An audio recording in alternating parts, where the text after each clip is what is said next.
चाय की प्याली में जब एक बिस्किट उतरता है तो एक छोटी सी जंग शुरू होती है। जंग वक्त और सब्र की। आपकी उंगलियों ने एक बिस्किट को पकड़ा हुआ है, आपकी नजरें कप पर टिकी होती हैं और दिल में एक सवाल होता है कि डूबेगा या बचेगा।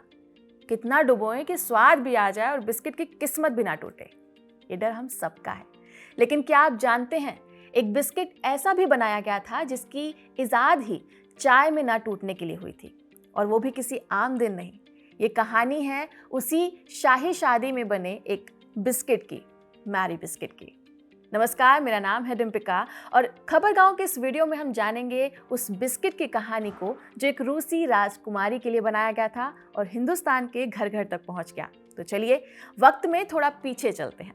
साल 1874 और जगह लंदन, दुनिया का वो शहर जहां से उस वक्त आधी दुनिया पर हुकूमत चलाई जाती थी। और उस रोज ये शहर किसी दुल्हन की तरह सजा हुआ था। वजह थी एक ऐसी शादी जो इतिहास में हमेशा के लिए एक मीठा स्वाद छोड़ गई थी।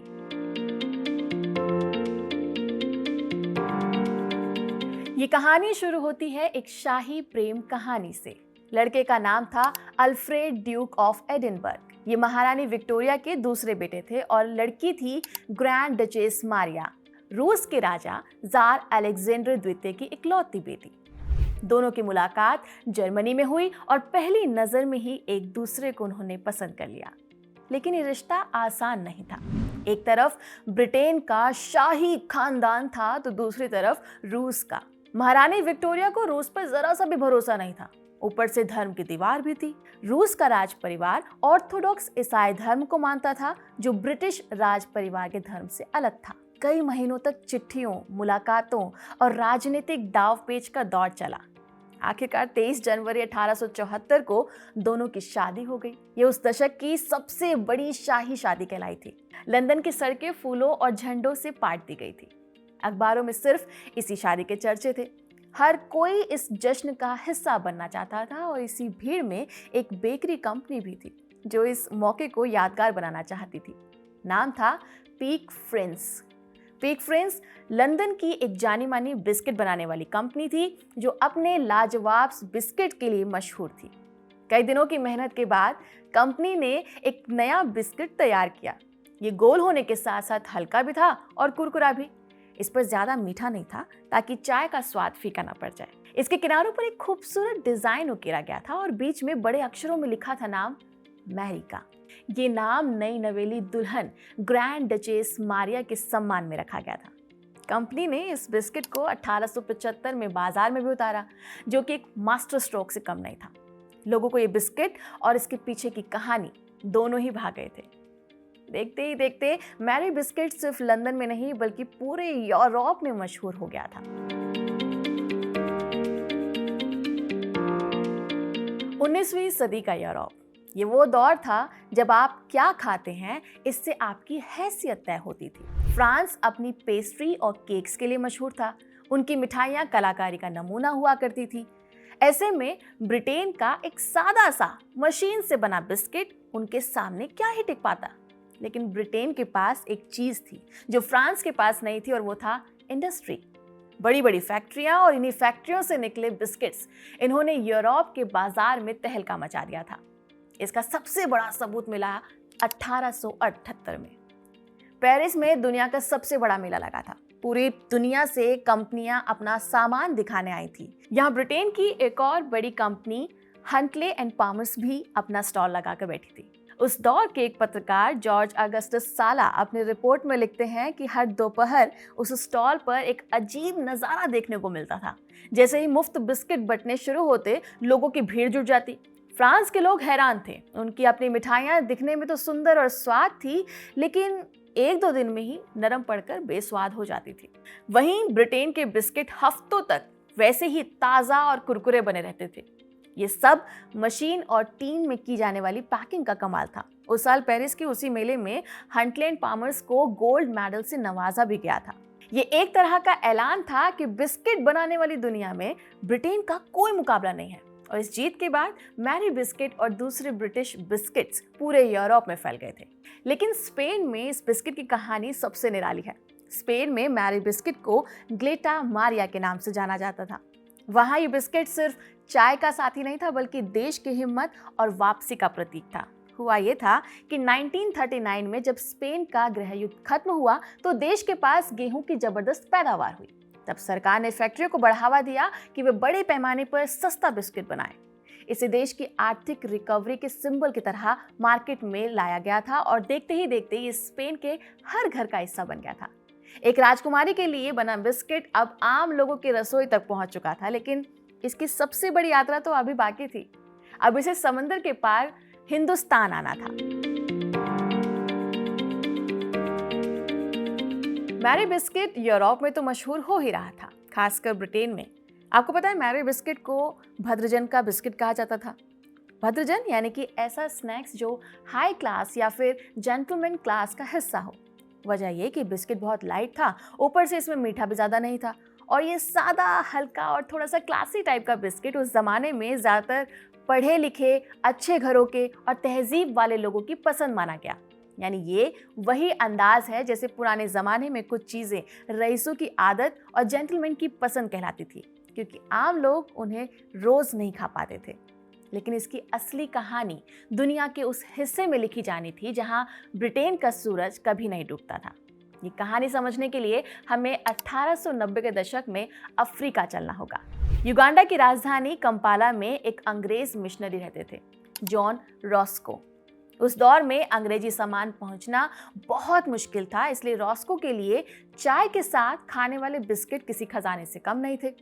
एक दिन उनके पास वहां के राजा मुवांगा का संदेश आया था। वो शाम को चाय पर आ रहे थे। रॉस्को परेशान हो गए। उनके पास मेहमानों को खिलाने के लिए बस 2 ही टीन बिस्किट बचे थे। राजा मुवांगा अपनी पूरी शान और शौकत के साथ वहां पर पहुंचे। उन्हें चाय परोसी गई और साथ में कीमती बिस्किट का टीन भी खोला गया। लीजी कालिंगम अपनी किताब the history of a very British intelligence में लिखते हैं कि राजा मुवांगा ने कई बिस्किट खाए और फिर पूछा कि किसने बनाए हैं। जब उन्हें बताया गया कि ये ब्रिटेन की एक मशहूर कंपनी के हैं, तो उन्होंने अपने दरबारियों को भी उसको चखने के लिए दिया। मिशनरी रॉस्को का दिल बैठा जा रहा था। जब राजा के जाने का वक्त हुआ तो उन्होंने बड़ी सहजता से उस बिस्किट के टीन का ढक्कन लगाया और अपने नौकर को देकर कहा कि इसे घर ले चलो। मैरी बिस्किट ना सिर्फ अफ्रीका बल्कि दुनिया के दूसरे कोनों में भी धूम मचा रहा था। यही कहानी बड़े पैमाने पर हिंदुस्तान में दोहराई जा रही थी, क्योंकि भारत में इसकी एंट्री ब्रिटिश काल में हो चुकी थी। अंग्रेज अफसर अपने परिवार के साथ जब भारत आए तो उन्हें यहाँ भी चाय के साथ वही यूरोप का स्वाद चाहिए था, इसलिए मैरी बिस्किट उनके साथ भारत आ गया। 1900 के शुरुआती दशक में धीरे धीरे आसपास के लोगों में भी इसकी आदत लगने लगी। उस वक्त रेलवे नेटवर्क बहुत तेजी से फैल रहा था और अंग्रेज अफसर जब एक शहर से दूसरे शहर जाते तो अपने साथ बिस्किट भी लेकर चलते थे। चाय पार्टियों और क्लब कल्चर में ये एक स्टेटस सिंबल भी बन गया था।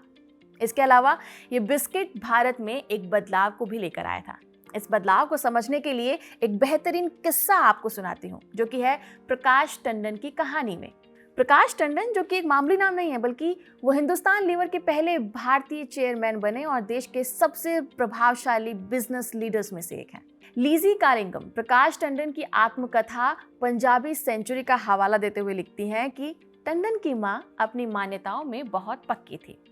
छुआछूत और शुद्धता के नियम इतने सख्त थे कि जब वह किसी मुस्लिम परिवार में जाती तो उनके लिए पानी पड़ोस के हिंदू घर से आता था। लेकिन जब घर में अंग्रेजी चीनी मिट्टी के बर्तन आए तो उनका नजरिया बदल गया। उनके मन में यह आया कि इन बर्तनों की चमकदार सफेद चिकनी सतह, जिससे तेल आसानी से फिसल जाता था, तो ये दूषित ही नहीं होते होंगे। ऐसे में यही सोच धीरे धीरे फैक्ट्री में बने पैकेट बंद खाने के लिए भी बन गई। मैरी बिस्किट जैसे प्रोडक्ट्स भारतीय रसोई में इसलिए भी आसानी से घुस गए क्योंकि वो शुद्ध और सुरक्षित माने गए। मशीन से बने, किसी का हाथ लगे बिना ये बिस्किट पवित्रता के उन नियमों को तोड़े बिना अपनाए जा सकते थे जो सदियों से भारतीय समाज का हिस्सा थे। 1990 से 1920 के बीच बड़े शहरों जैसे कि बॉम्बे, कलकत्ता, मद्रास यानी कि चेन्नई में रईस घरानों के चाय के टेबल पर मैरी बिस्किट एक ज़रूरी चीज़ बन चुका था, क्योंकि वहाँ ब्रिटिश कल्चर का असर ज़्यादा था। इसके बाद जैसे जैसे समय बीता वैसे वैसे बिस्किट अमीर घरों से निकलकर आम लोगों तक पहुंचने लगा। 1920 के दशक में किराना की दुकानों पर, रेलवे स्टेशन में रिफ्रेशमेंट के तौर पर इसकी बिक्री शुरू हुई। 1930 से 1940 के दशक में हर शहर और कस्बे की दुकानों में ये आसानी से मिलने लगा। ये चेंज ठीक वैसा था जैसे कोई फैशन ट्रेंड पहले बड़े शहरों से शुरू होकर बाद में छोटे गांवों और कस्बों तक पहुंच जाता है। पर अगर आज आप किसी दुकान पर जाकर मैरी बिस्किट को मांगेंगे तो थोड़ा सा कंफ्यूज हो सकते हैं, क्योंकि आपके बोलने के बाद दुकानदार का पहला सवाल यही होगा कि कौन सा मैरी, ब्रिटानिया का दूं, पार्ले का दूं या सनफीस्ट वाला मैरी? कंफ्यूज हो गए ना? दरअसल भारत में अब मैरी बिस्किट 3 अलग अलग ब्रांड्स में आता है। क्या है इसके पीछे की कहानी, आइए समझते हैं। आजादी के बाद हिंदुस्तान बदल रहा था और इस बदलते हुए देश में मैरी बिस्किट की कहानी ने एक नया मोड़ ले लिया था। कंपनियों के बीच होड़ मची भारत के करोड़ों घरों की चाय की प्याली पर कब्जा करने की। इस जंग के मैदान में 3 बड़े खिलाड़ी उतरे। पहला खिलाड़ी था सबसे पुराना और सबसे माहिर, ब्रिटानिया। ब्रिटानिया ने भारत में मैरी बिस्किट को घर घर पहुंचाने का काम किया। उन्होंने इसका नाम रखा मैरीगोल्ड। कई दशकों तक लोगों के लिए मैरी का मतलब ही ब्रिटानिया था। कंपनी ने रिश्ते को इतना मजबूत बनाया कि जब उन्हें एक नमकीन मैरी बिस्किट लॉन्च करना था तो उन्होंने तमिलनाडु की 300 हाउसवाइफ्स की सलाह ली थी। मैदान में दूसरा खिलाड़ी उतरा 1980 के दशक में, यानी कि पार्ले। पार्ले जब आया तब तक ब्रिटानिया का राज था। लोग दुकान पर जाकर सिर्फ मैरी बोलते थे और ब्रांड का नाम कोई नहीं लेता था। पार्ले ने इसी आदत को अपना हथियार बना लिया। उन्होंने एक जबरदस्त एड कैंपेन चलाया, मैरी कहो पार्ले जोड़ो। मकसद साफ था कि जब भी कोई मैरी बिस्किट मांगे तो उसके मुंह से पार्ले का नाम अपने आप निकल आए। फिर 2000 के दशक में आया तीसरा खिलाड़ी, आईटीसी सनफीस्ट। सनफीस्ट ने देखा कि बाजार में पहले से ही 2 बड़े खिलाड़ी मौजूद हैं, तो उन्होंने एक नया दाव खेला, सेहत का दाव।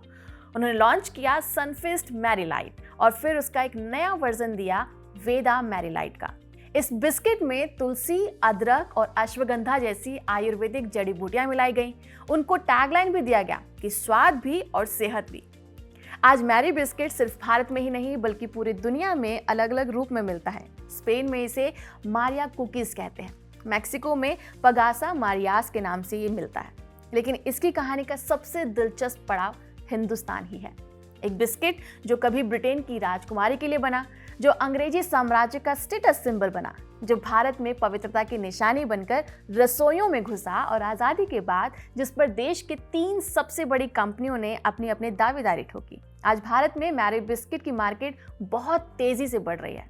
इकोनॉमिक टाइम्स की रिपोर्ट की माने तो जहां बाकी बिस्किट 7 to 8% की रफ्तार से बढ़ रहे हैं, वहीं मैरी बिस्किट 17 से 18% की स्पीड से आगे बढ़ रहे हैं। हाँ, भले ही लोग ये शिकायत करते हैं आज कि मैरीगोल्ड अब पहले जैसा नहीं रहा, जल्दी ही टूट जाता है, लेकिन फिर भी चाय के साथ आज भी पहला नाम मैरी का ही आता है। तो अगली बार जब आप चाय में मैरी को डुबोएं तो याद रखिएगा, आप सिर्फ एक बिस्किट नहीं खा रहे हैं बल्कि एक शाही शादी का वो तोहफा चख रहे हैं जिसने 150 सालों का लंबा सफर तय किया है।